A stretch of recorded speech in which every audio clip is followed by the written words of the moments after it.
Welcome. Welcome. Thanks for coming back. We hope you came back. Probably nobody came back, but it's okay. It's fine. We do this because we do it. Anyways, hi. So how are you doing? We're gonna get through this intro without laughing. We're doing it.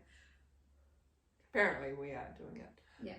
How are you doing? I'm doing absolutely fine. I went to an amazing concert last night, Atomic, which had all of these beautiful New Zealand wahinis who just rocked out all night. Oh my god. It was amazing. I think I have heard of this. It's like an event at Wellington. Okay. Oh, so it was Atomic at St. James Theatre, because there is also Atomic, which is a thing that happens at San Fran all the time. Oh, I see. Okay, so this was a different one. So these are musicians. Ooh, I have heard of this. So Atomic had Women in Rock. all of the women in rock. And it was just amazing. I'm not selling it as good as I should, but it was amazing. It was inspiring. It was so cool to see all of these women that have been in New Zealand music industry for such a long time. Wow. Just covering songs from the 60s, 70s, a lot of Annie Lennox, a lot of Blondie, a lot of just real powerhouse music. Wow. So yeah, that's what I was up to last night, and it was honestly, it was so inspiring. That would have been so cool. It was. I did feel weird though, because I felt like I was the youngest person there. It was very. What? The demographic was very odd. Okay. It was very odd, but that's fine. It rocked. It was amazing. And yeah, how about you? Good mentioning. I was wondering where you were last night. I mean, not that way, if you wanted to be, but so there was the Salsa Latin party at Full Swing. Oh. Yeah, so Salsa Therapy does, does these events every month or so, I think. Yeah, so I was there last night and had some amazing dancers, but I didn't last very long because I was already exhausted. Yeah. And beforehand had a dinner and then a catch up with a friend as well. So I think by the end of the night, I was all socialized out. Yeah, that word. So I think I went there because I also hadn't been out and about for the longest time. Yeah. I had been in hibernation mode for ages. And then out of the guilt of that, I pushed myself a lot of Saturday, and that's why I feel so out of breath today. So it's going to be a lot of, even though all I've been doing is sitting down today, but it's just like, when you feel so drained? Yeah. It feels like I've walked up a lot of stairs. Yep. And luckily in this room we have quite a few plants, so there will be a lot of oxygen for you to breathe. Thank you very much. No worries. Okay, let's get into our topic for the day.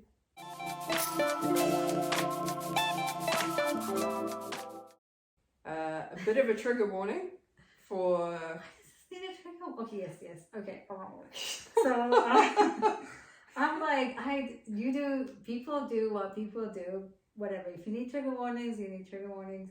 The title's going to be in the video. It's a normal thing. It is. I don't think it's a trigger warning situation. So it's not so much a trigger warning, but today we are talking about periods. Yes, we are.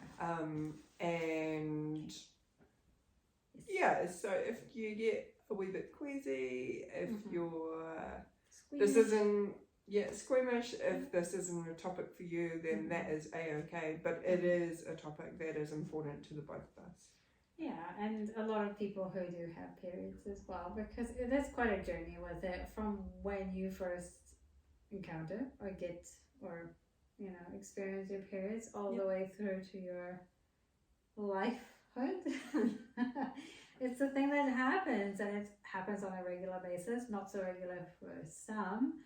But yeah, it's just it happens, and I think it's important to talk about. So yes, hopefully. I think it's also one of those things where a lot of us women don't share our experiences.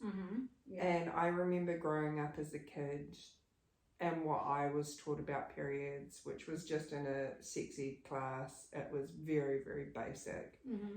And I found myself not knowing a whole bunch of stuff as I was growing up. And because we didn't speak about it openly. No, so taboo. Yeah, there's so many things that you need to look out for and you need to know. So today we're going to sort of unpack some of those. Yeah, I like that word, unpack. Okay, so starting with, what is a period? I don't know why I'm singing these things. So basically, from the butchered knowledge, this is why I'm not a teacher or a researcher, but just like, the basic thing of a period is where the uterus lining breaks down because the egg that's sitting in it hasn't been fertilized. Correct. And then it just goes, well, did you see that comedian, by the way, that does that skit about the uterus lining is making a home and making it pretty? And it's like, look, I've got this egg for you. And they're like, well, where is the sperm? And then, you as a person be like, oh, we're not ready yet. And then the period lining person egg thing kind of goes, well, get rid of this yourself then. And then the whole... And throws a tantrum and... I've seen a comic version of this and also a stand-up comedian. I'm pretty sure people have seen this. I hope. Anyways, if not, I sound crazy. Oh, good. Moving on. So that is the basics of a period, but we're not going to linger there too much longer because, people can look it up and... Yeah. This is not Bio 101, is it? No, but essentially it's, your uterine wall. Uterine? I don't know. I'm not the person to ask. I did not ace bio class. I didn't even get as far as that. I think we talked about this. Yeah. In the next episode. I wasn't the smarts at school. You're still super smart. You are... I'm life smart, but when it comes to textbooks... Street smart. Yeah, very street smart. Okay, so shall we go into... When was the first time you had your period? Like, when did it happen for you? I remember quite clearly. I was probably 12 or 13. I was in the second year of intermediate. And I remember I was super lucky. So the day beforehand, I was in an extreme amount of pain. I had such a sore stomach. I was... not happy at all. And I was living with my grandparents and my grandmother said to me, like, stay home, like it's very obvious you're in lots and lots of pain, like stay home. And I said, okay, cool. And then I remember just feeling so much pain, and the next day I woke up and I was still in pain, so my nan, bless her, was like, don't worry about going to school. And then I remember going to the toilet and just seeing blood everywhere. Oh, okay. And I remember screaming out to my nana and turning around and being like, there's blood coming out of me. And my nana was just kind of like, okay, well, you need to put a pad on. Okay, just like straight into it. You're like... And I was like, how do I put on a pad? Like, what? And so my nana said to me, like, give me your underwear. So I gave her my underwear, and then she handed them back with a pad on it. And I remember it was approximately something like 10:30 in the morning.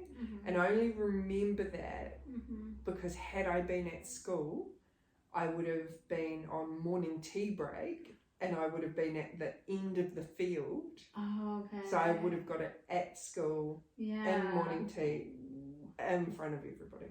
Yeah. So I remember it clearly because of that.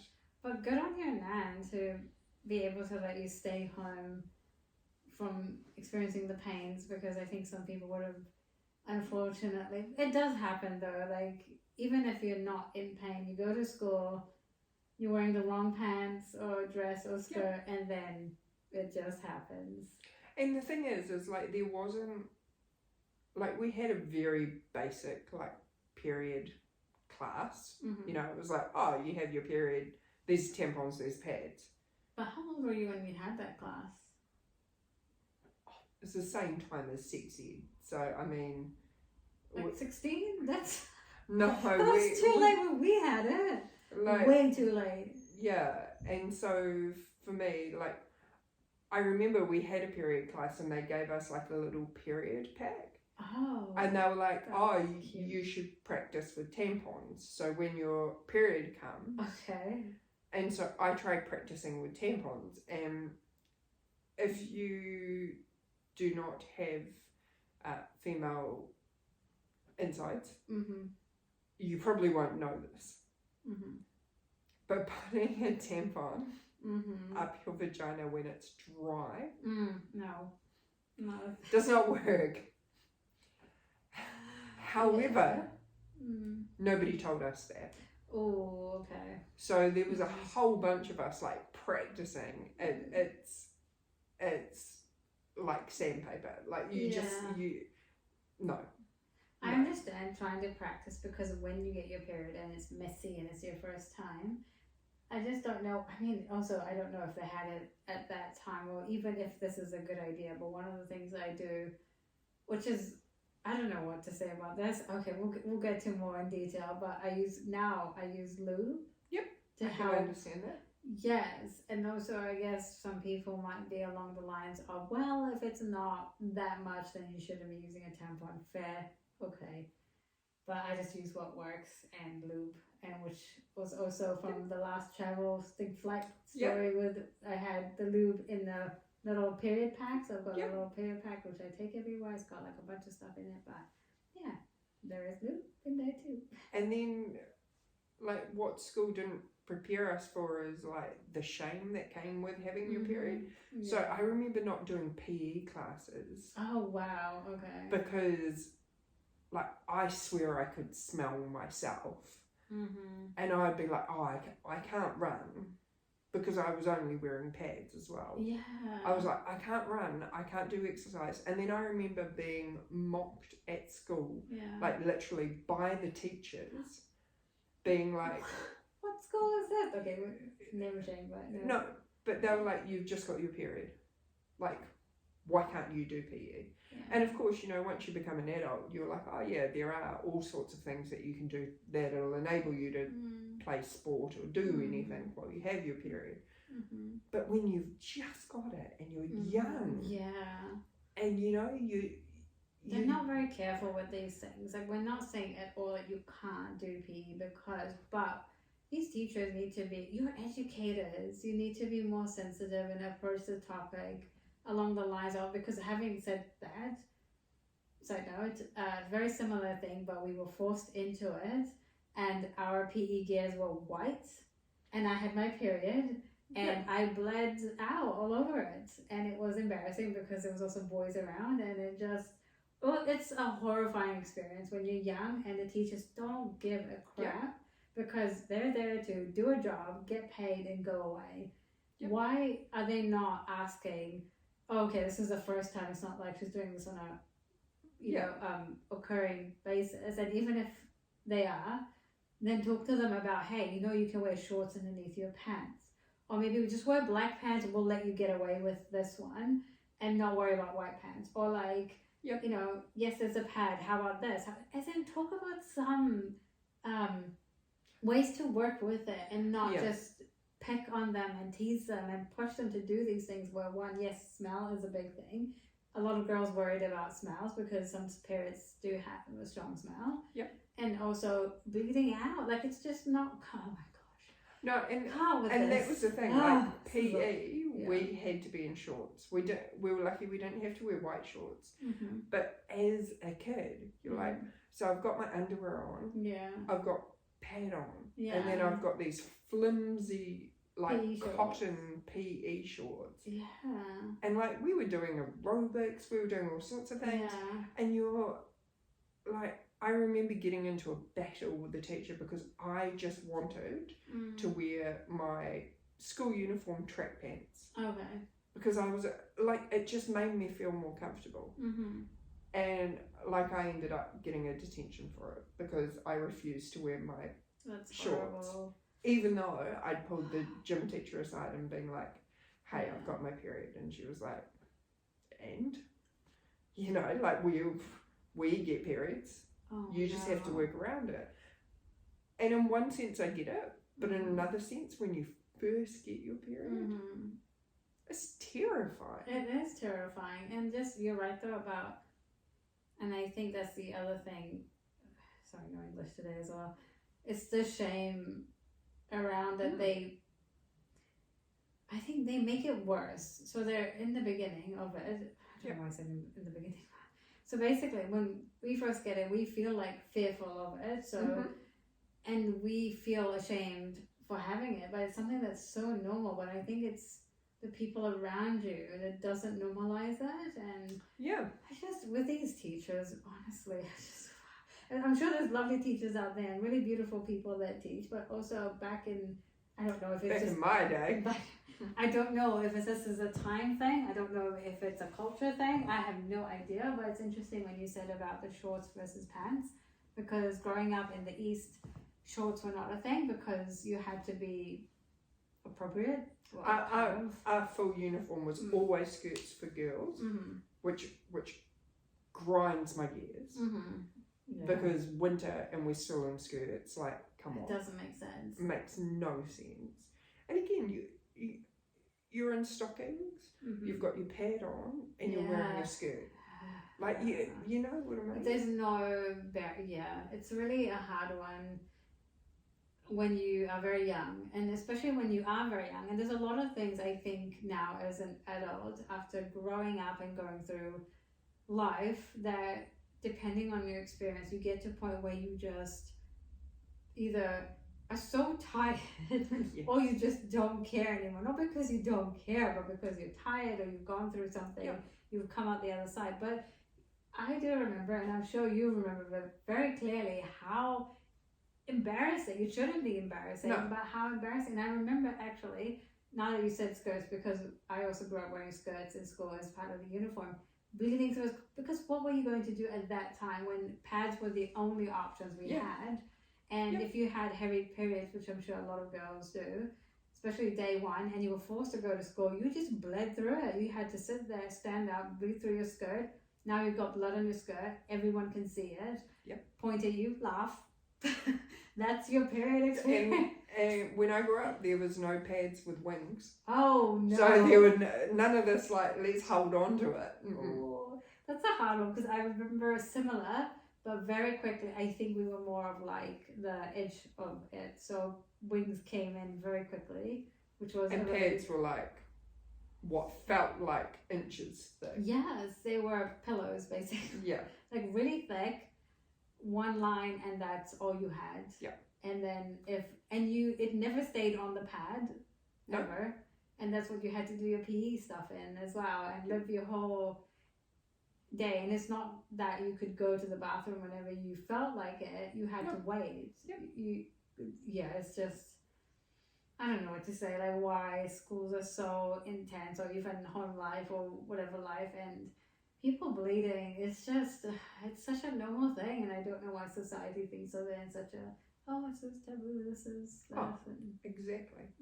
So that was my experience. When was your first period, and what was your experience? Funny story. It's not funny story. So, as they teach you in schools, or even I've seen this online, a lot of the age that they talk about is 12 to 14, I think, is when it expects to start. I got mine at 10. Wow. Yeah. I not know some, but I did meet, having spoken, as you do with girls, you catch up with girls, and of course you talk about your periods, and kind of knew someone that had it at 9. So the age, it's actually really common to have it earlier than 11. Yeah. And yeah, so 9, 10 is quite a common age, and I think they should be lowering it. And that's why I thought they would start teaching these things a little bit earlier, or speaking about it. I had no clue about what it was, because what would I be doing in those years of life to ever think about or wonder or but you know what I mean? Like, you're busy with your Barbies. What is going to make you think about periods? So I was lucky though, because I was home when it happened.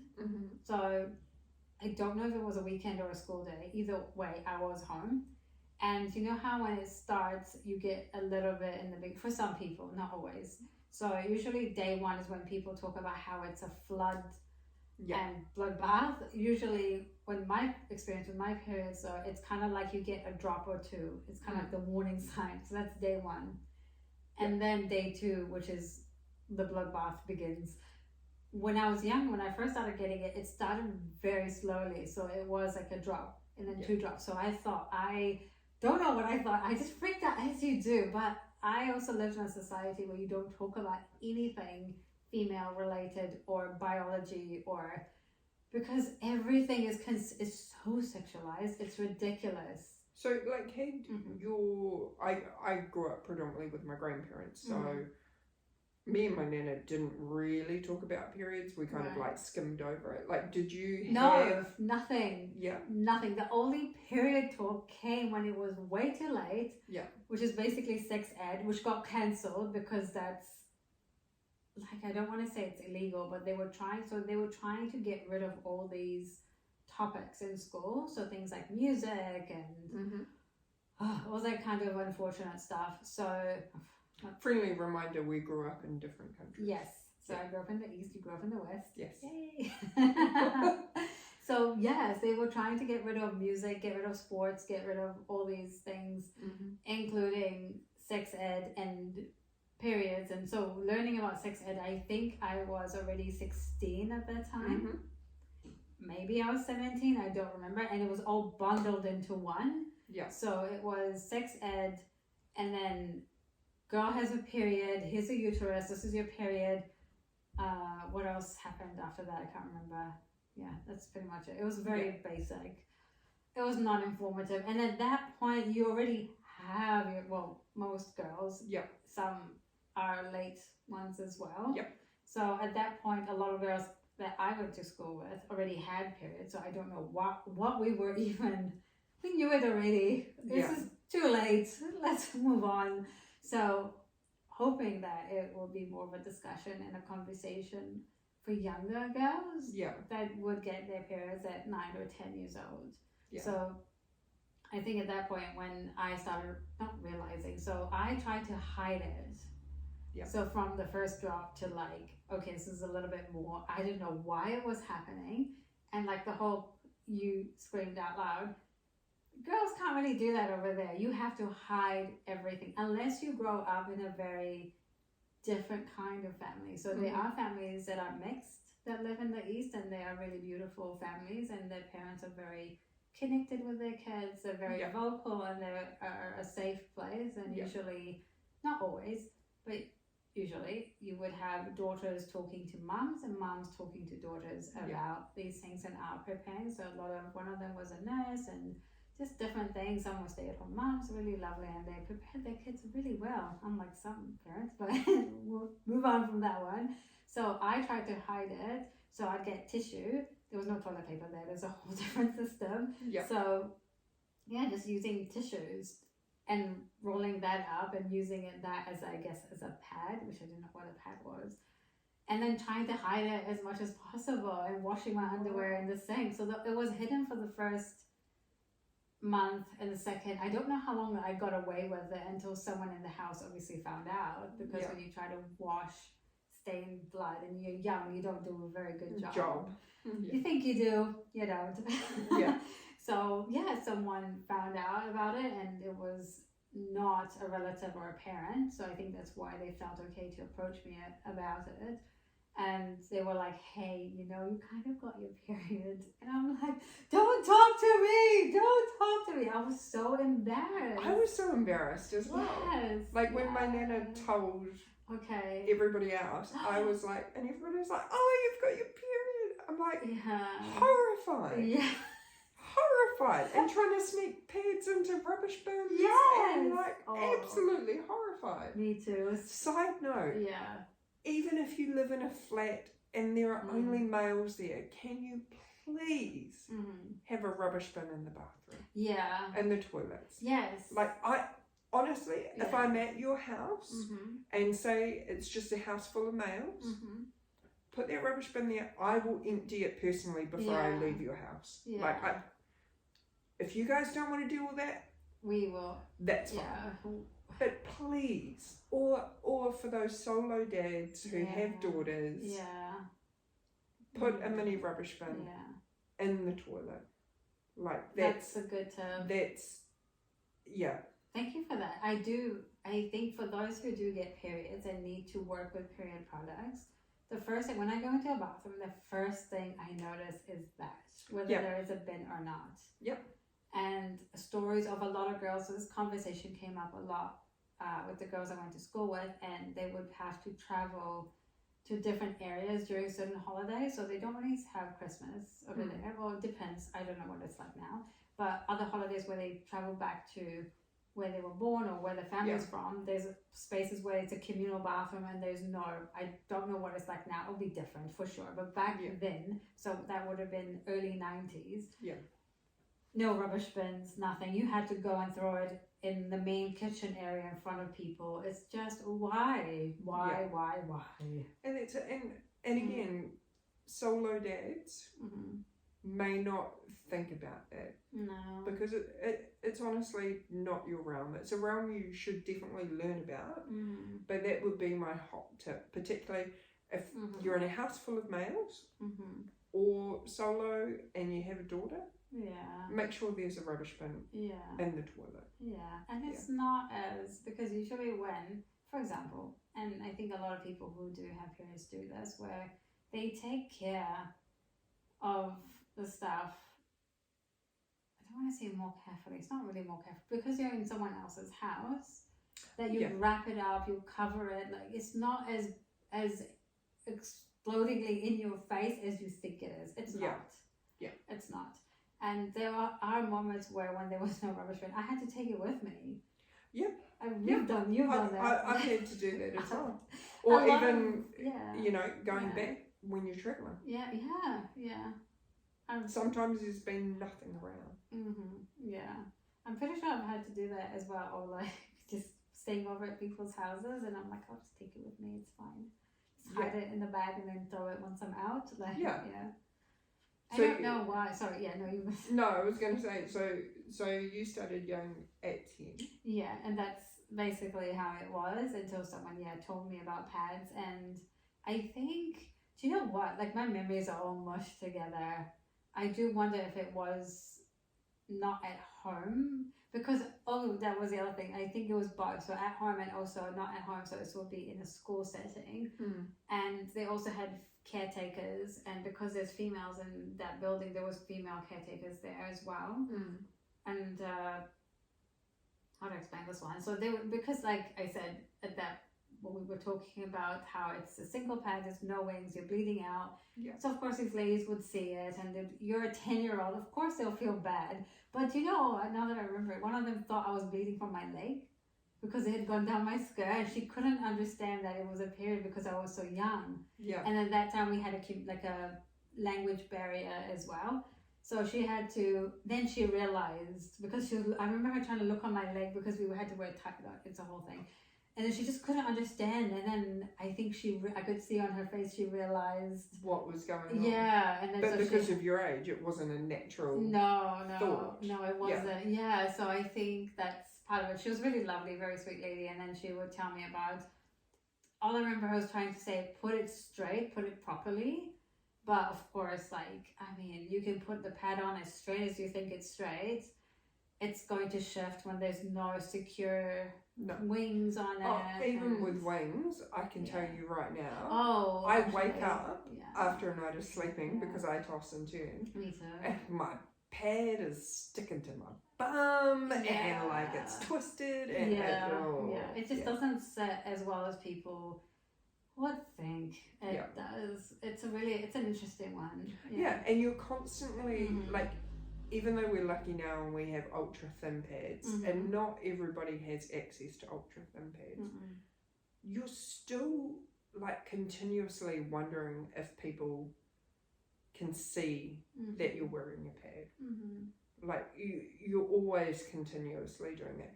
And funnily enough, we'll talk about this later, but that has now also impacted like period undies, the way that they've created period undies. Like my period undies, you could never wear under leggings. Because of the way that they're cut. And the way that the seams come through.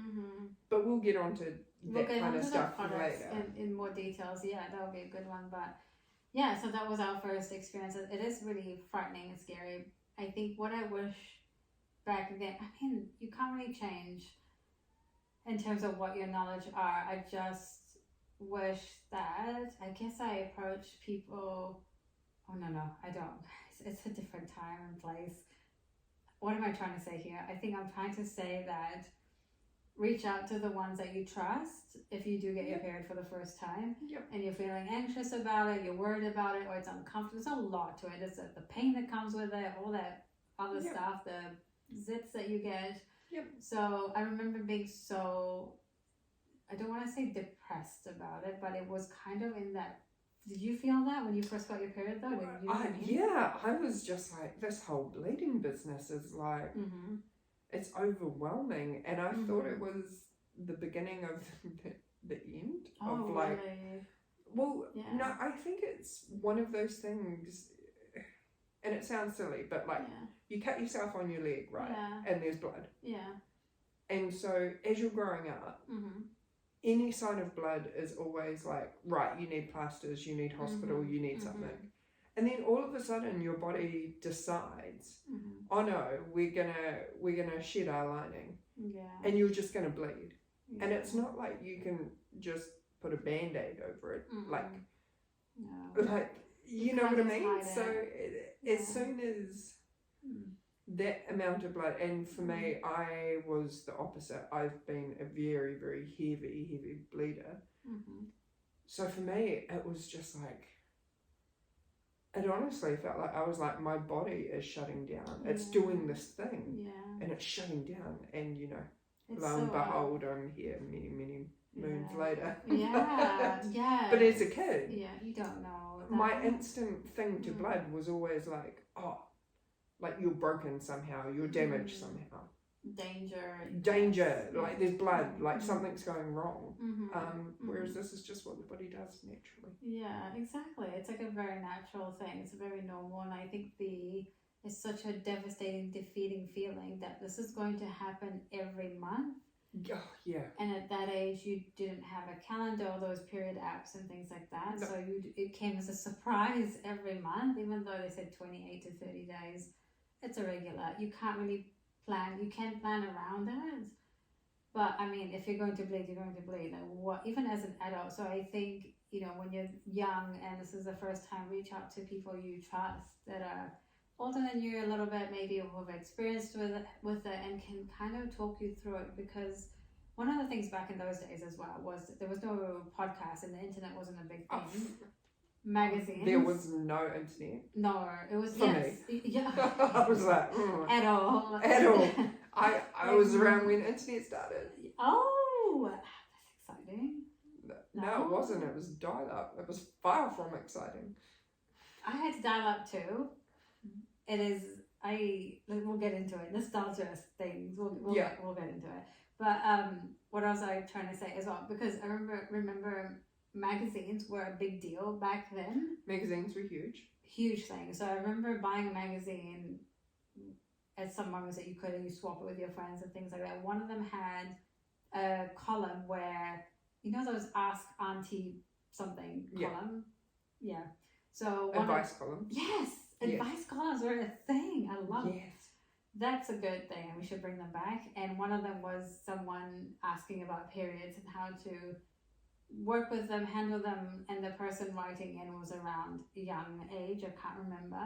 And the response was really good, which I don't remember exactly, but at that time, reading it made me feel relieved because I realized I was not the only one that felt the way I felt about the period in the first place. Yeah. And I didn't have to feel that shame and that, you know, just not so alone in it. Like, it's still, you're a bit like, oh my God, this is embarrassing, but... And you do feel so alone, and it's funny, and funny is not the right word, but it's funny because you're so not alone, but because we never spent time actively talking about it, you feel so isolated. So isolated. So reach out to someone you trust and talk to them about it. And if you can't, there's a lot of information on there on the internet and YouTube. And this is what I love about podcasts, and this is one of the big things why we started a podcast, is just there's so many podcasters or YouTubers or people that are online now that are trying to bring content and awareness and support out there as much as possible. So so I just wanted to put that in there just in case. Cool. So one of the things I wanted to ask you, because this is a thing that you experience, and I'm sure a lot of people experience this as well. 1 in 3 women. 1 in 3, 1 in 5. What? I would have to double check. Okay. Oh, maybe I can look it up. But so it's the, oh my goodness. I tried to pronounce the long version of this word. Don't ask me. It's a Sunday. It's hard. I'm just gonna say it's endo. So endometriosis. Okay. And a bit of a rundown of endometriosis. As we've talked about with periods, you have your lining breaks down, and away it goes. With endo, it's where the lining grows outside the uterus. And what that does is it can cause scarring, it can cause massive amounts of pain, it can cause heavy bleeding, it can cause a lot of pain when you're not even on your period. So it can affect your sex life, it can affect everything. So we call endometriosis endo for short. I was incredibly lucky and unlucky at the same time. So I got diagnosed with endo when I was 18, which is a miracle, because what I can tell you about endo is it takes a woman in New Zealand an average of 8 years to be diagnosed with it. That's a long time. And I was incredibly lucky to have a marvellous doctor, Dr. Matthew Shaw, who was a male doctor, and he was the only person that took me seriously about my periods. So I'd gone to so many female doctors because I was bleeding so heavily. The pain was so intense. I was throwing up from pain. I was bloating, and I still do bloat today. I look like I'm 6 months pregnant when I have my period. Oh my God. And most of the female doctors I had seen had turned around and said, oh, you get your period, there's always pain. You know, eat more fruit. Or randomly, every single female doctor seemed to be like, oh, are you pregnant? And I'd be like, no. And it astounds me that it took a male doctor to take me seriously. So I went in for my first operation, and they found endo and they removed it. Now nobody knows, there's not enough research in women's health, full stop. Right. They're not 100% sure how endo comes about, and there's no known kind of cure for it currently. No. And so what they tend to do is they tend to burn it out or cut it out.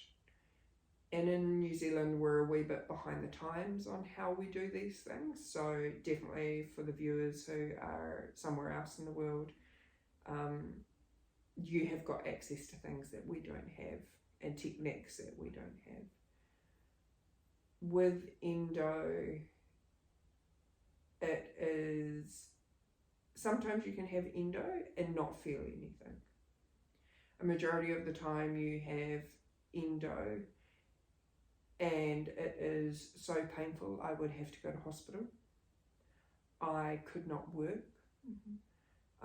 And that's a whole other thing as well. Like the pain was so intense I couldn't work, but when you're at work and you're trying to say, hey look, I can't come to work because I have my period, and people are like, the stigma. And it's a really challenging thing, because also just I wanted to add this now that you mentioned with the whole work thing, because lately, and this is a local thing as well, if you've seen the ads for period products, for example, tampons and pads, and the girl or the person who is experiencing the period puts on a tampon, and then all of a sudden they are dancing and they are running. Doing sports. And it's not like that for everyone, but yet somehow the perceived thing is, I was actually going to say that why is it, I mean, I don't want to make it a thing, but also some moments, so I don't have endo.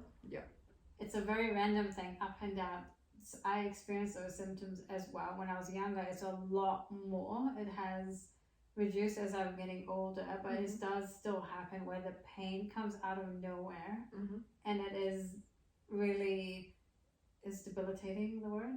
Yeah, that's it. So it's basically like you get the pain on the back area and the stomach, or it's one or the other. Sometimes it's both, and I've heard of girls saying that they were in so much pain they were rolling around on the bed because they couldn't, because whenever you put pressure on it they get some kind of relief, but they're rolling because the pain is so much. And I've experienced that, and it's crazy because there are moments where you have that, you need to do stuff, but it feels like when you say that out loud or to a workplace, oh my gosh, it's just, they make it like as if you can take Panadol and it'll fix everything. And it doesn't. It doesn't. And the other thing to be aware of with endo is that the only way to diagnose it is to literally cut in and have a look. So an ultrasound doesn't pick it up, X-ray doesn't pick it up. You literally need to have a laparoscopic surgery for them to tell you. So many women, of course, like, you may have endo and not know it. Yeah, see, that's the thing. And I'm pretty sure, like in a non-identifying was another, so if I say like, oh, I know, blah, blah, blah, I still want to identify people, but I think when you mentioned that people can have endo and it's no symptoms, because nothing has happened because it's like cysts. And then the cyst will burst. And I've experienced someone calling me on the floor being like, this is not normal, I need to go to the hospital, and it was that. So there was no symptoms the whole time they had a period, from they first had their period, no period pain, everything was fine, everything's like normal, so normal. Until that moment they were on the floor and I get a text message, I'm out and about in town, and then this person is in pain, can you please take me to the hospital? I'm like, I'm coming. And then that's probably what it was, a cyst, and probably had endo with no symptoms, and then the thing exploded or bust, and it's incredibly painful. And like you said, if you don't have a way to find it, for example, going to a doctor that takes you seriously. See, that's the other part. My brain cells, I do want to acknowledge that there's a lot of awesome doctors out there. 100%. Yes, and but with every industry, you will experience people who don't really care. They're not there to do the job because they're passionate about the work or passionate about people. They're there for the wrong reasons. The other thing I found is that there's not enough research into women's health, and there's not enough funding for women's health. Oh no, because it's not important apparently. My brain cells. So, it's finding the right doctor or nurse or someone who will listen to you and take you seriously. And the thing is we've always been told, periods equal pain. The amount of pain that I was in was phenomenal. I got to the point where I was having to go to hospital and they were giving me things like morphine and tramadol and the pain was phenomenal. For the bleeding, I would be looking at going through maybe a super pad every 2 to 3 hours. Yeah. Like I was bleeding so much. Like really, really. So I guess what we're trying to say is yes, there will be symptoms that comes with a period. Though if your symptoms are extreme, it's something or to look... you don't feel right. Yes. Oh my gosh. If you don't feel right, talk to your other female friends as well. Yeah. Listen to your body. Listen to your body. And push for that diagnosis. I was going to say, and even if it's a male friend though, because you know how you mentioned the doctor was male, which I'm like, it's hard to find good doctors, but like, talk to someone who's has experience, because you never really know who around you knows of this or would know how to manage, or probably let you know that it's something to look out for. And the thing about endo as well, unfortunately, which is heartbreaking, is it's kind of a lifetime thing. So what happens is you go in for your surgery and they remove it, and a majority of people, including myself, it grows back. And so you start the cycle again. That's really hard. Which means that you have to go and have surgery again. So I'm currently up to about my 4th or 5th surgery. Oh my God. On getting endo removed and it growing back. For some reason, after some women get pregnant, it doesn't come back. They're not 100% sure why. Okay.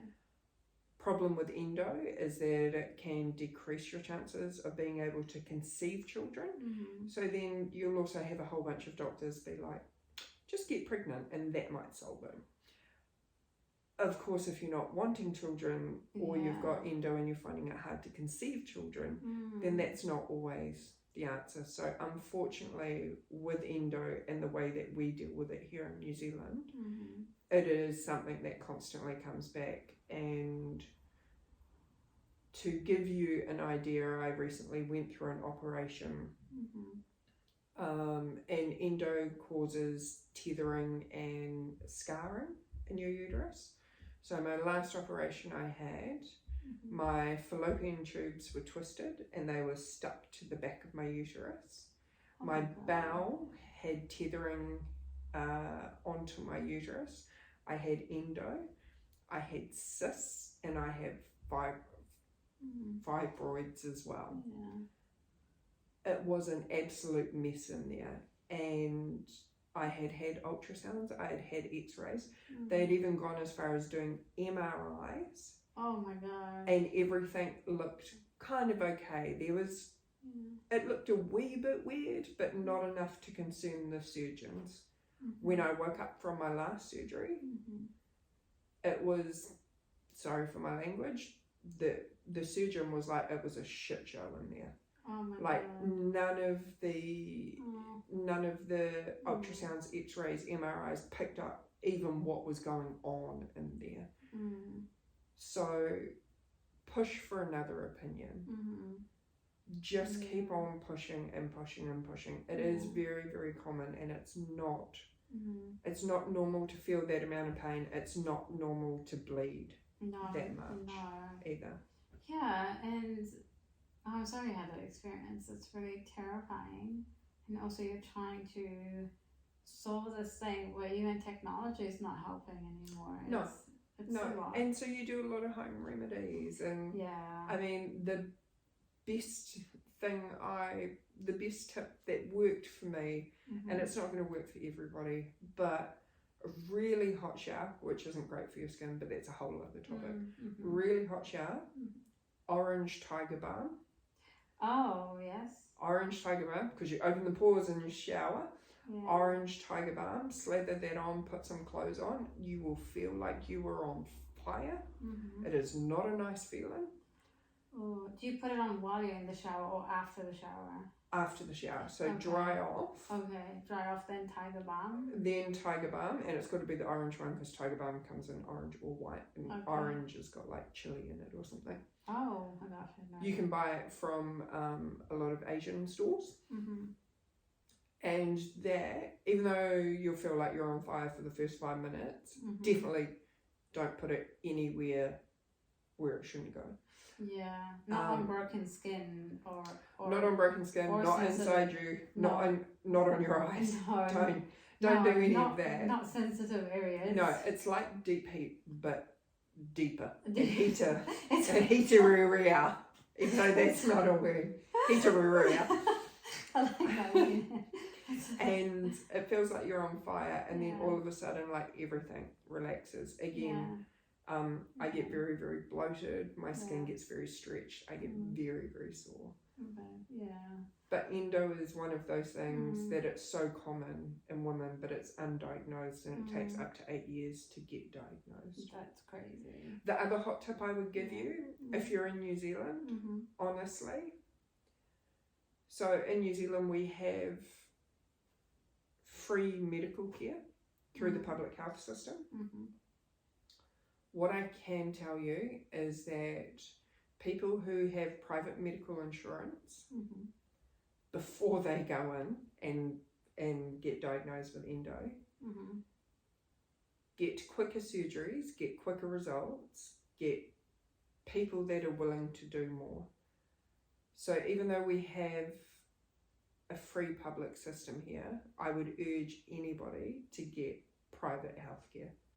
I think it's, oh my gosh, and it's definitely a good tip, but I can understand for people who it's just, it is expensive. I would say though, if you don't have medical insurance, to try your best to find one that you can, like, I don't have medical insurance. Neither do I. It's bitten me in the bum now because I've had so many issues with endo that when I try and get insurance, they're like, we'll insure your body except for your uterus. Yeah. And all of my problems are in my uterus. Yeah, I was going to lead to that as well, because that's I guess what we're saying is, if you haven't had anything diagnosed yet, if I could turn back time, I would get medical insurance. So would I.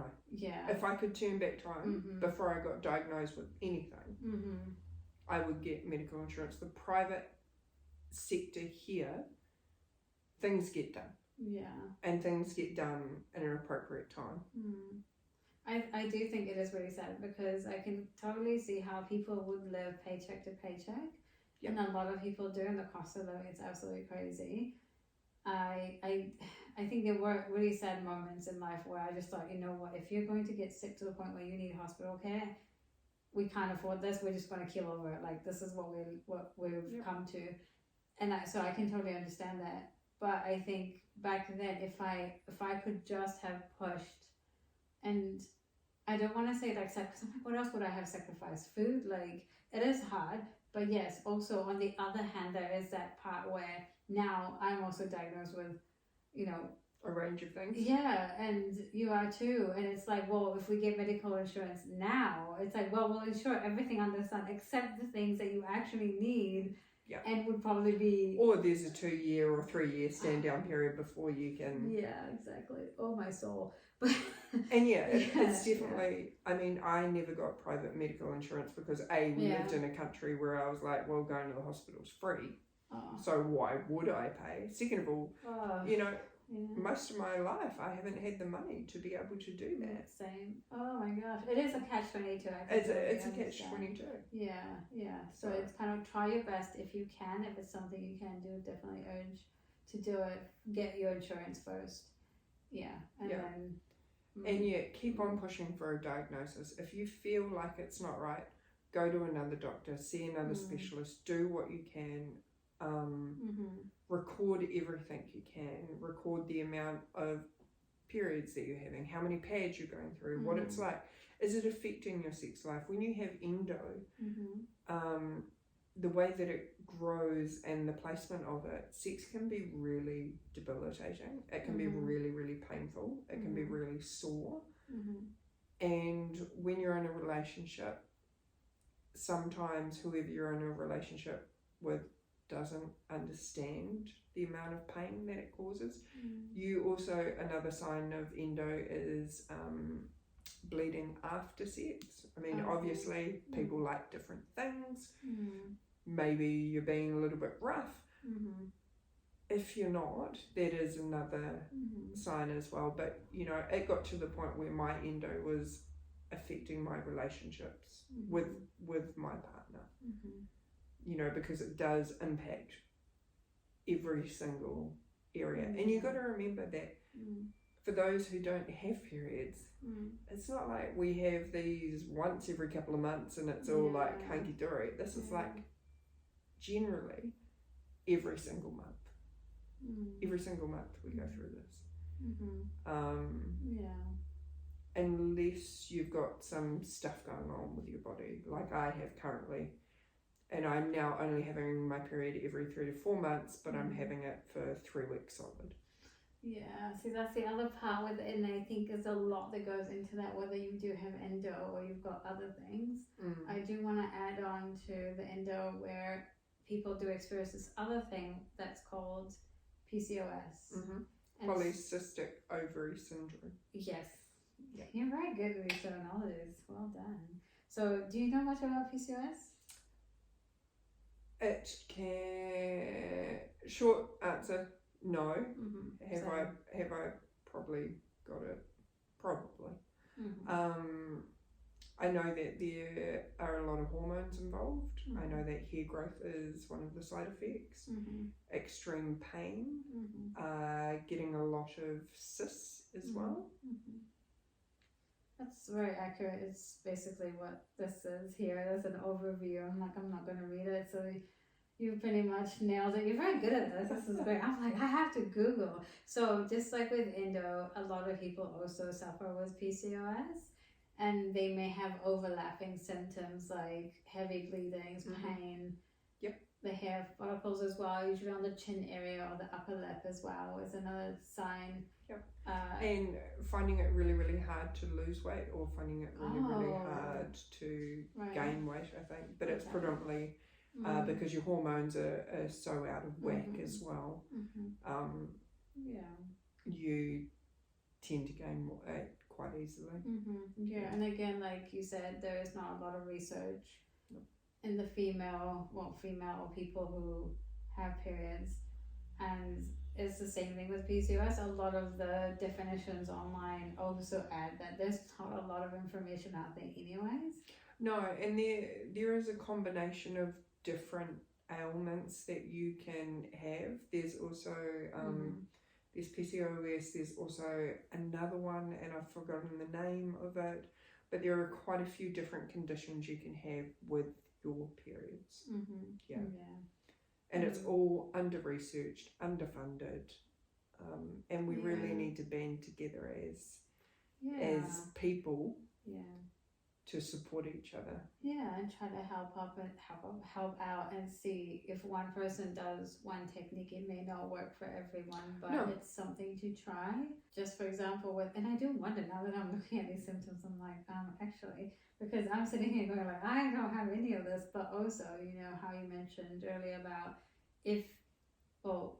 when I did use pad, which I do use which we'll get to products in a minute. So when I do use a pad, if it's the first day or two, I remember having moments where it's a pad almost every hour. Even then, it's less. So I would, every hour on the hour, would have to change the pad, and it would be full to the point where I'm like, okay, this is not really working. So it will be under the hour where I'm changing quite frequently, which that shouldn't be normal. You know what? All of this is expensive as well. Yes, Just for those who don't go out and buy all of this stuff, it's expensive. Do you know what? Thank you for mentioning that. There was a pharmacist where when I bought, because I was too embarrassed to go to a supermarket, I don't know, it was before self-checkout was a thing. So I went to the pharmacy expecting a female to be there. It wasn't a male, and I really needed products, and I bought a bunch of pads, and I think at that time liners and pads. And I needed them, and it rang up a big total, and the person behind the counter was a beautiful human being. and they were surprised they said, oh my gosh, I thought these things were a lot cheaper. In my mind for some reason, oh my gosh, I can't believe you have to spend this much, like, are you okay? They were so sweet and not concerned, but like caring about it, and I really appreciated that. And I think, just people be kind to each other and understand each other. It is, and not everybody can afford everything, right? No. Some people are still just rolling up tissue paper or toilet paper because pads and tampons and everything are too expensive. Yeah, and so like, so we can talk about some of the products. Yeah. What do you use? So currently what I use is pads, and I use tampons when I have to. Now tampons are quite painful to use. For me, I need to use applicator tampons. Whenever I try and use normal tampons, not that applicator ones are not normal. Whenever I'm trying to use non-applicator tampons, it's even more painful. I can't seem to put it in the right position. I use period underwear, and I do have cups and discs. However, the cups and discs just aren't working for me. And I'm trying my hardest with them, but they're just not working for me. I have quite a low cervix, and I find that it just, Yeah, it's interesting because I think we are trying to get to a space where, as people, to be as sustainable and as caring for the planet as possible, and I can completely understand, and I think you do as well. Yeah, for sure. And we all do things within the realm or range that we can, and it's not fair to shame one person or say, hey, you shouldn't be using this, because again, for example, you try to use the cups. I tried as well. It just didn't. It doesn't work for all bodies. And no, and some of these products as well, like the period underwear and the cups and stuff, they're fairly expensive. And you may think, on sale a pair of period undies is only $30. But people that are living paycheck to paycheck, they can't afford this. The $30 on one pair of underwear, and side note, period underwear is fantastic. It takes forever to dry. Yeah, it does. So it's definitely not one of those things where you can have one pair of underwear and you're sorted. So you're looking at 5 to 7 pairs of underwear realistically by the time everything's dried. And if you're looking at $30-50 a pair, and that's on the cheap side as well, then that's a phenomenal amount of money to be outlaying, particularly if you don't have that money. The same with cups as well. Cups are $30 to $50 generally, give or take. And cups are, like, I've tried different sizes. They say that you should use certain cups, if you've had children or not have children. It doesn't work for me. And recently, like you've said, there has been this really big sustainable shift, which is really, really important. And amazing. And it's awesome. However, nobody should be shamed for their period and what they use in their period. And it's also the comfort. I think, just going back to the period underwear, and I have also tried those, and I do use them, and they're really good, especially when you're sleeping. I think, on a personal experience, it's really uncomfortable. It's really, because it digs in, and no matter what size I get, so I size up, it's still, because the way it's made, and I think we talked a little bit about this as well, whereas even the way it's shaped, that you couldn't wear it under certain clothing as well. So for example, if you've got a uniform that you have to wear for work or school, whatever you're doing, and it shows through and you don't want people to see it, there's also that element to it, and just the way it clings to your body. For some people it works because it's meant to be snug, comfortable but snug, and for some people it's basically cutting off circulation at that point. So it's, you need to use what works, because you're in so much pain as it is, and also you're so uncomfortable anyways. You need to use use what's comfortable for you and your body. Listen to your body and use what that is. And it is a very difficult time for a lot of people as well. And so it's just, don't judge people for what they use or what they need to do to get through that time. Yeah, for sure. And the two other things that I would say about period undies are there are essentially two types of bleeders.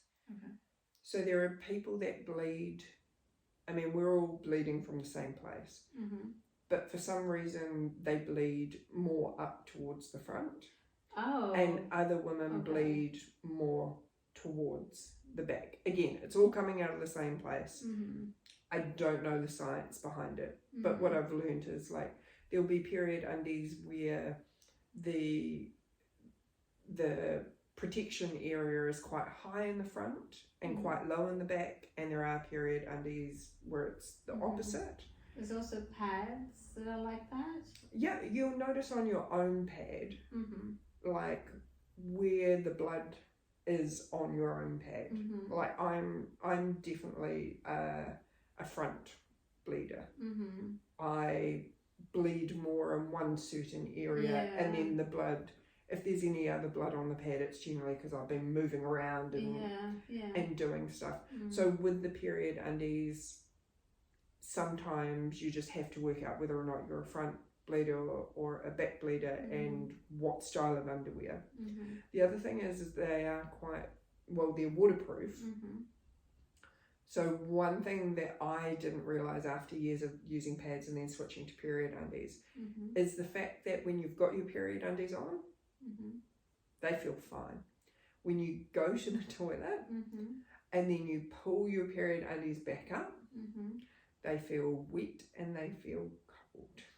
Do they? Okay. Like, and it takes a couple of minutes for everything to get back to how it felt, body temperature, and you kind of just feel normal. Okay. But because in a pad it's kind of soaking up everything, and you still have that dry effect, kind of like a nappy for a child. You have that dry effect, so you're not feeling wet. Whereas with period undies, and not all period undies, but it's something I've had a conversation with a lot of people, and it is that feeling of after going to the toilet and then pulling your pants back up, and you're feeling like, oh, it's a bit feels uncomfortable and just very unsettling, and I can see that completely. And it's interesting mentioning that, because not to be graphic at all, but in the beginning or some stages of a period, it's not just liquid blood. No, you've got clots coming out. Yeah, so if you're going to use underwear, be careful what phase it is, because the clots are not going to be absorbed. No, whereas in a pad you will get your clots, and then just due to your movement, your clots end up breaking down and getting soaked up by the pad. Whereas again, the period undies are this waterproof barrier that's not actually sucking in a lot. So your clots, And also, you would gauge how these products, it's interesting because I also use a range of products, minus the cups, because it just didn't work out for me. And also with tampons, similar experience, and I think the uterus, which I've been told is a tilted one, so I don't know how to get it. And even when it goes up with the applicator, it goes too far up, and it's, the pain. So the other thing is I use a typical, like a brand, and it's a very, very thin one. It's for the pain. And then if I have to change it often, okay, whatever. But I use lube as well to help it go in, and hopefully it will come out without the struggle so much. So I wonder if that, so I use a combination of the tampon and the pad, because a lot of, how do I put this?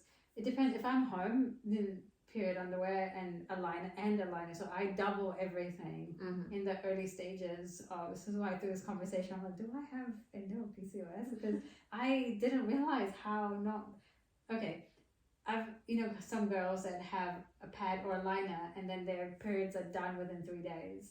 But when I do my moments, it's like there's a pad in there, there's a tampon in there, there's period underwear or there's none of that. Used to be full period underwear that I found out I about always it. did a tampon with a pad because I couldn't trust a tampon. Yeah. So just even if it's a pad, it would be thick underwear, shorts, and then leggings, and then a dress on top of that. I didn't realize how much layers I was trying to, so it wouldn't come through, and didn't realize actually this is some really heavy bleeding that might need to be checked out. But so thank you. Oh, my laptop almost just fell. Your reflexes. Oh, thank you. So it's basically use the combination. And what I do like about period underwear, which also it gets a bit uncomfortable because, like you said, the whole air and wetness feeling is, for example, if you are using period apps, which some apps are fabulous and they really work well, if your periods are regular and it's in that motion, that you could wear, say for example, you're going to go to an event or you're going to go to work or something, period underwear are good because if you're worried that you're going to get your period but you haven't got your period, the underwears work. Or stick a liner in there. I use a liner. I use liners quite often. Yes, exactly. And then if you do bleed, so for example, you're in the middle of a place where there's no toilets, or you're at work or out and about or whatever, you're bleeding into underwear that's absorbing it rather than free bleeding, if you know what I mean. Yeah. Which some people love free bleeding, which is fine. Do what you need to do to get through your moment. So that's another tip thing if people want it or use it. Yeah. And so just depending on what part of the period, if I'm in the beginning, the middle, or the end, I'm using different products and different combined products together. And also it depends on what you're doing. Like again, I'm not a huge fan of tampons. Yeah. But I use them in my younger days would work out with a pad on because I had no other kind of choice. And what I can tell you is that I would use a tampon now. If I was going for a workout, then that is what I would be doing. Different things, different measures. Completely. And it's, if I'm at home and I know I'm not leaving the house for hours on end and I'm on the couch, I will period undies all the way, free bleeding all the way. It's just, now that I'm older, it's interesting because when I was younger, I didn't even want to look at it. I didn't want to have about what's happening other than, okay, done with this product, throw it away. Yeah. Whereas now it's just this different feeling towards the period. Yeah. Where it's just like, just let it flow. Do you remember the first time you tried a period cup and how that went? Good question. I did buy one, and I see a lot of reasons, like you said earlier about how expensive they are, so I had to pick one, and I wish there was an easier way to be like, can I try this one, and Anyway. It'd be so good if you can try them, obviously for hygiene reasons. Yeah, not to return it, but just have. But it'd be fantastic if you could buy cups at a discounted price for your first, like each brand gave you your first one at a discounted price, so you could work out whether or not. Yeah, or as in gave you sizes. I mean, then you wouldn't buy. Okay, anyways, we're not business minded, are we? No. It's okay, it's fine. We'll figure that one out at some point. But yes, I remember trying to, like a tampon initially, put it in, and you know how they give you the shapes, like the C shape, the squishy, the rosebud, you know them all. It just wouldn't go in, and then I started worrying. I started tensing up. It just wasn't working. So I need to calm. So I was like, okay, I need to calm down. And then I thought, okay, let's not do this while I'm on the period. Let's just wait and use lots of lube and see how that goes. So practice beforehand. It just wouldn't go in there. It just was refusing. I don't know if your body has ever expelled anything out. I remember having moments where, depending on what's happening, it's expelled. I don't know why I'm using the word expelled. It's very Harry Potter, like expelling out. Tampons, or like just. I can feel mine shifting. Yeah, or like it's coming out and then it just. Sorry, that was loud. I don't know why. This is very okay. Let's. What's the word? Content. Warning. All that fun stuff. Trigger warning. Yeah. No. Graphic content. Content. It just flies out, or because you've got a lot happening, and like, is it a whole rush of, I don't know what it is, it just comes out. Yeah. So with the cup, is refusing to have it go in, like it just kept pushing, the body kept pushing out. It's really, does that make sense? Yeah. Yeah. It does. Yeah. Mine was hilarious and please terrifying. Okay, I love your stories. Let's go. So it was many moons ago when period cups first came out, and I was all on board with it. And I was having my period cup arrived, I was so excited. It was before work. And I was like, right, cool, put it into the little rosebud formation. I was living in a flat at the time, and we had a flat inspection coming up. And I was like, yeah, you know, because these are the greatest things on earth. I'm going to put one of these in, and I'm going to head off to work. And so I managed to get it in. It took me what felt like half an hour to get it in. Managed to get it in, and it was so painful. Like it didn't feel right. You know, and I'd read online, you know, once you get it in place, you can't feel anything. And I'm like, I'm even trying to do a footstep, and I can feel this thing. And of course, if you haven't seen a cup, most of the cups are like a cup, and then they have like a little handle on the bottom. And every time I try to sit down, I can feel the little handle thing poking me. And so I was like, no, that's it. I'm out. I'm, you know what, I'll just take it out, I'll put a pad on, I'll go to work. So of course I'm like, okay, I'll stick my fingers up there and I'll just pull it out. Stuck my fingers up there and I couldn't find it. And I was like, oh no. So I started freaking out. I started Googling, looking online, and everybody was like, right, get yourself into a squat and bear down, like you're trying to push out a poo. And you'll be able to grab it. And so I did that, and I was looking for it, and I finally found it. So I was like, cool, no worries. And I went to pull it out, and it just would not come out. Oh no. When a period cup goes in, it's supposed to open up, and it's supposed to create a seal. Oh yes, yeah, that's. And so for you to take your cup out, you need to kind of break the seal, which will let air come in to allow you to pull it out. And every single thing I was trying to do, just like it was not coming. And so wrongly, I don't recommend doing this. I just brute strength, just ripped it out. I just pulled it out. Which is not a great thing. Don't do it. Don't do it. Don't do that. Don't do it. No, I know. Yes, but also don't do it. I've heard the story where the person ripped it and they passed out. But are you okay? Yeah. Okay.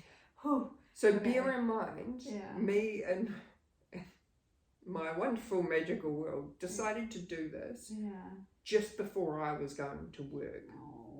Okay. So not only that, you've got the time ticking down because you're starting work at 9 o'clock and the time is ticking down, and you're starting to get stressed out. You can't find this thing. You're bearing down, and then all of a sudden it's not unsealing.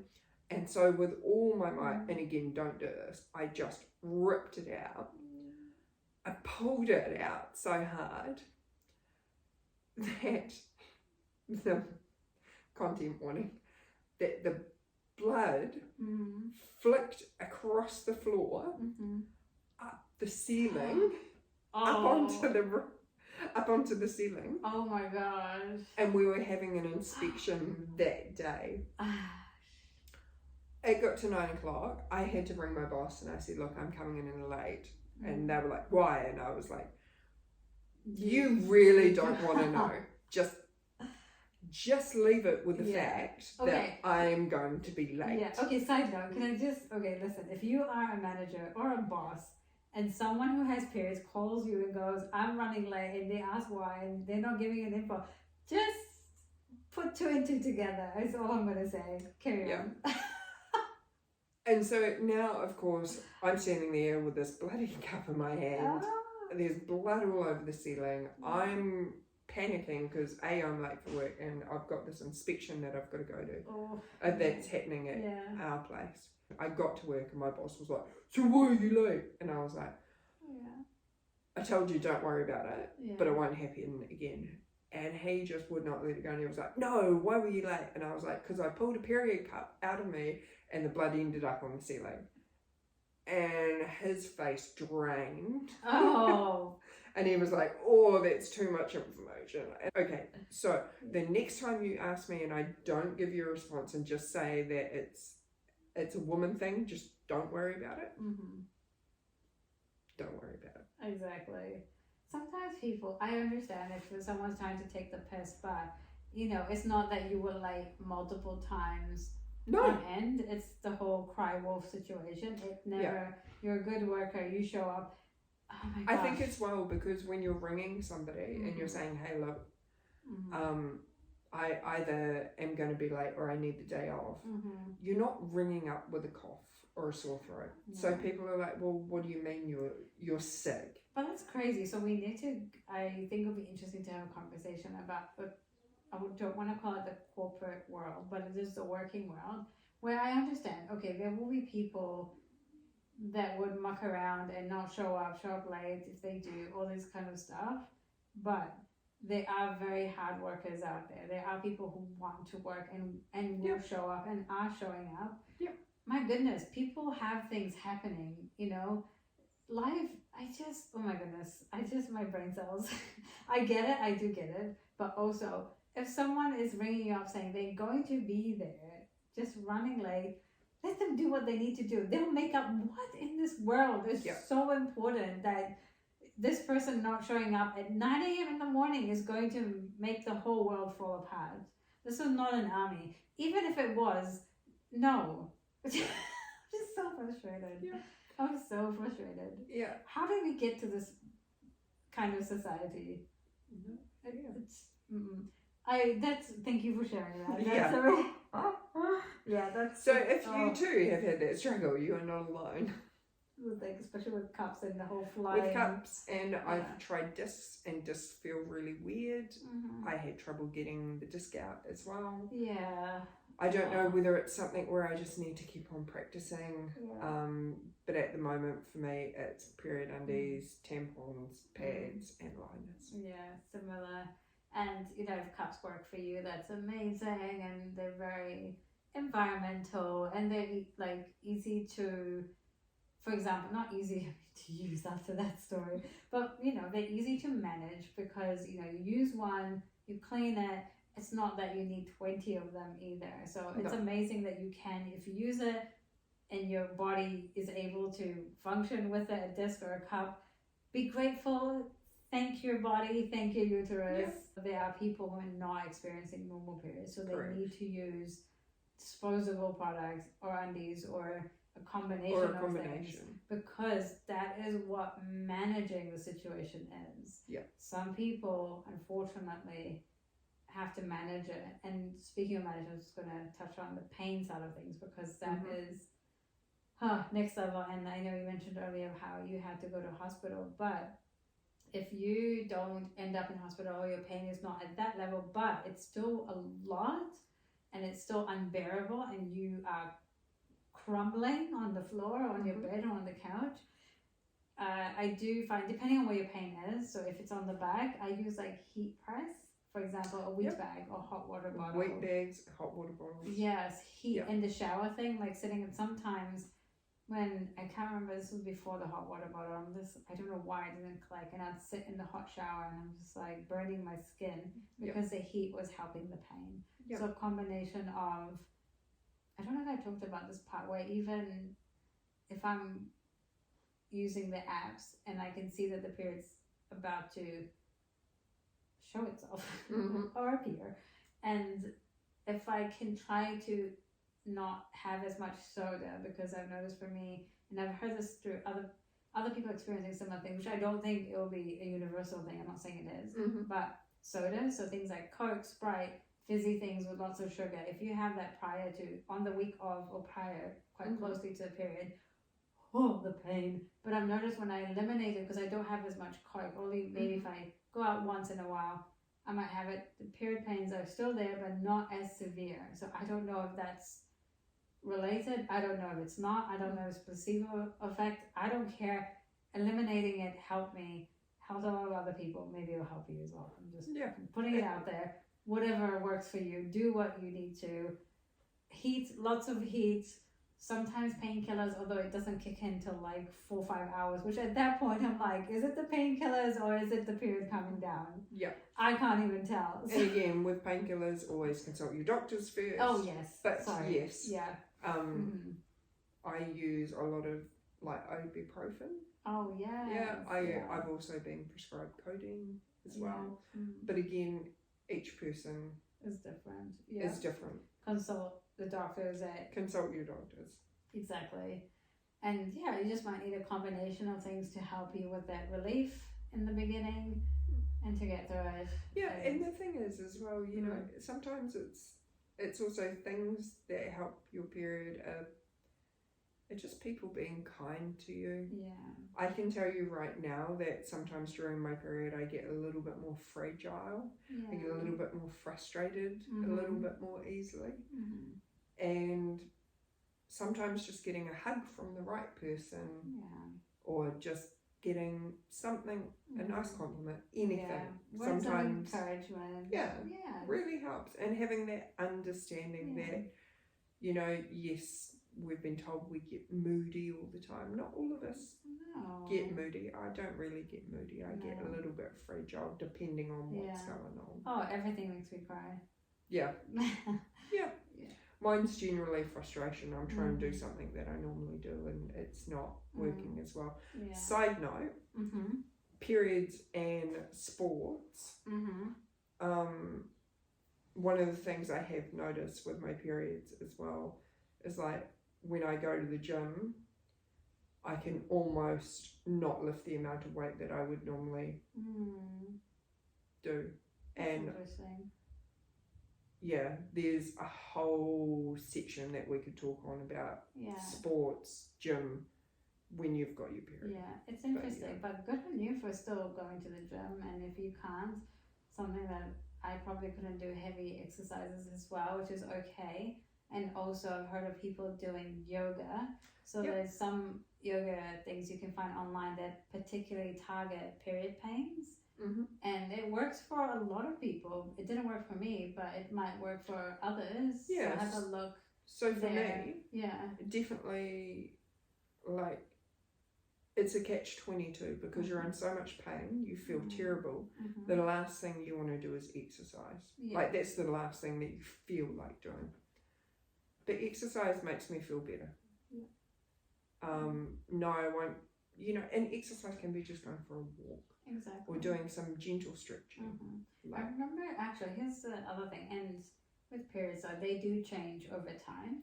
They do. It's not always going to be the same. So when I was younger, and I mean like teenagers to young adults, like you said, if I did exercise, if I just went on a treadmill and did like a light walk, the pain was not there, which was interesting. But if I stopped walking, it just flooded back and it would be throbbing and just could not walk. So you wouldn't think that. So try out the different things and try see different things. What works for you. Whereas as I got older, it just didn't work. And it's like, pain is pain. It will sit there for the rest of the day. You're just like, oh my gosh. But yeah, different things work for different people. And some, if they do cardio, isn't not intense, but like cardio, some do a lot. I don't know. It works for them, and it did for me as well. Like the period, so I'll try not to have any painkillers. Really try. This is like, oh my gosh, years ago. And I'd be on the treadmill and I'd do a light walk and then it would feel better. And then when I stopped, the pain was like, ah. But moral of the story, do what's best for you. Yeah. Females support each other. Males support us as well. Yes. Non-binary also. Non-binary. Everybody. Yes. All humans. All humans need to understand periods. There is no shame in periods. No. And there is no shame in what products you use or don't use. I think that's beautifully said. And on that note, shall we conclude this episode? Yeah. If you do have any questions, we're not doctors, but feel free to write anything below and we can take a look at them. Again, feel free to reach out if you have endo or any other menstrual issues, because we just want you to know that you're not alone. No, definitely not. And thank you for being you. Yeah. And thanks for tuning in. Yeah.